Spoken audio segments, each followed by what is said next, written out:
Yes, sir. How you doing, Coach? Hood Rubino, Devil's Digest. Just talk about the return of Demarcus Davis, especially with Chase Lucas being out. What kind of effect did it have on the secondary this past game? Well, we've really been lucky to have him, when Chase went down, to have somebody up like him coming back off his injury. So right now I'm still trying to figure out how we're going to work the lineup. The best part about it is now I think I have 3 or 4 corners that we can go ahead and match up against 3 or 4 wide receivers. So it's been a blessing. Donnie, back here. Chris Cartman, Sun Devil Source. What did you think about Tommy's reps, given that he started in that game? That's a good one. The game was big for Tommy in the beginning. I mean, I don't know if you noticed that one place, the one guy went underneath, and it was his guy, and he said, "Ooh, I better go with him."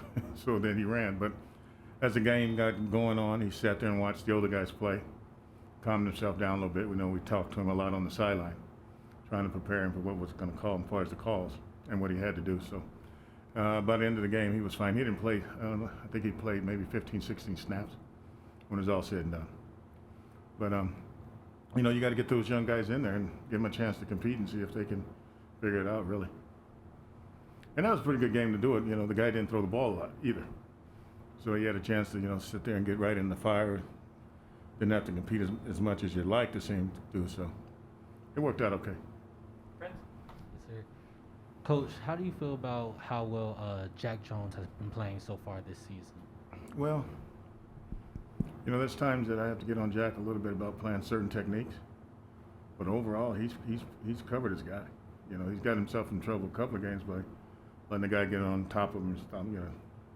And he guesses a lot, but overall, I'm happy with him. Sometimes you got to let those type of guys play. They don't always play the right technique, and they don't always do things the right way, but they compete hard. They know what to do, and most of those guys think they're cover corners anyway, and that's all they want to do is to cover the cat. So, we don't ask them to do a whole lot anyway.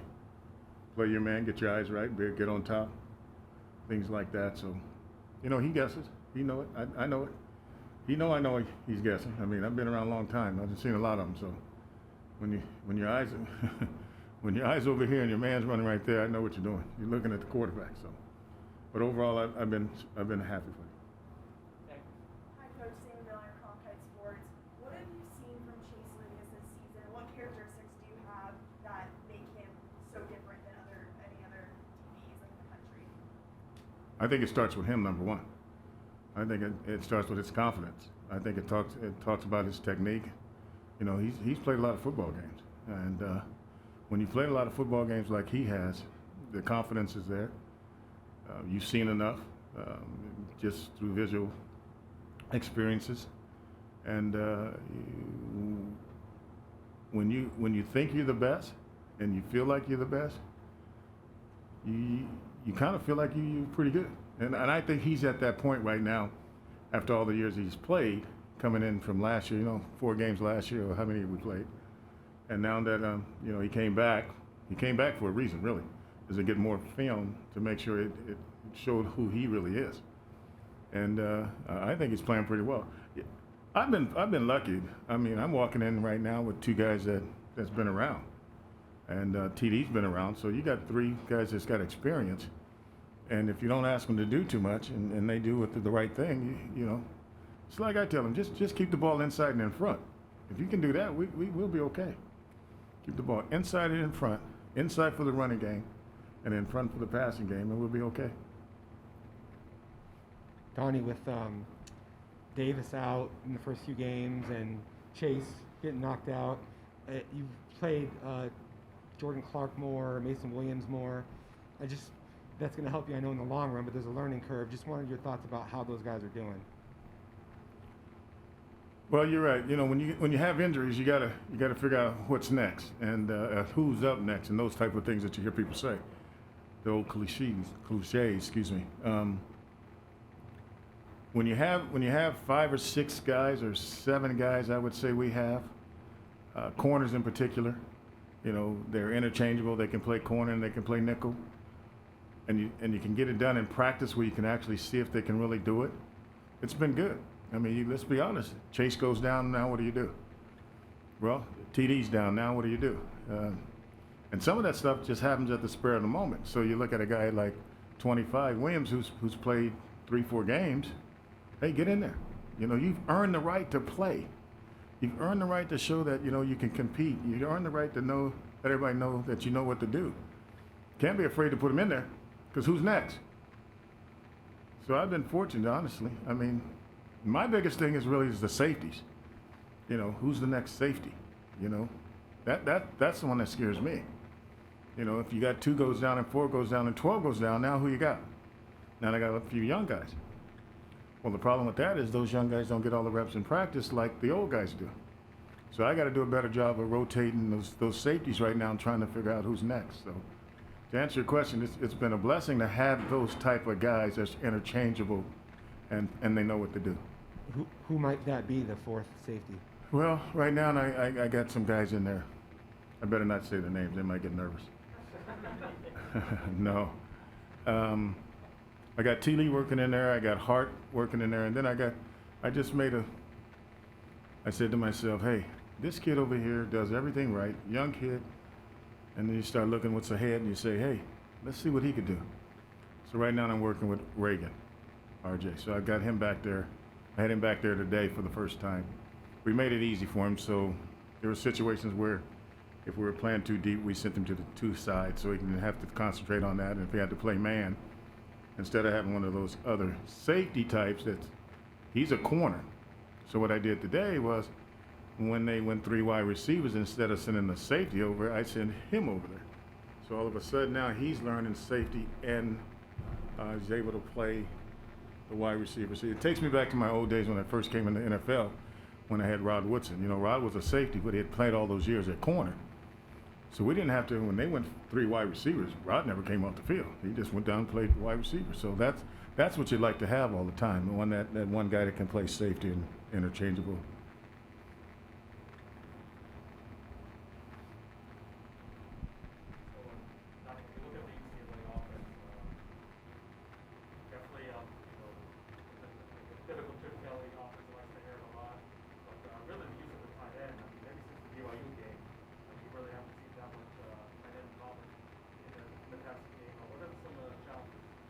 Well, you know, now all of a sudden you got 4 guys. You got 3 receivers and the tight end, and that's what they have at UCLA. I'm speaking of. That tight end they have is a pretty good athlete. Top end speed's good, runs pretty good routes, great hands, and he's a big target. So it creates an issue. You know, let's be honest. If they can, and now all of a sudden they have 4 receivers, and they're working on some mismatches, they got an advantage. However, I do believe that we're skilled enough that we can keep him in front of us, and we can run with him. That's the bottom line is we got to be able to keep him in front and run. Now, the other thing we got to be able to do is, you know, get some help with him, because he's pretty good. You just don't want to let him run down the field all the time playing one-on-one football, because he can separate. Scares me a little bit, but you know what? That's the fun part, trying to figure out how I'm going to get this guy covered.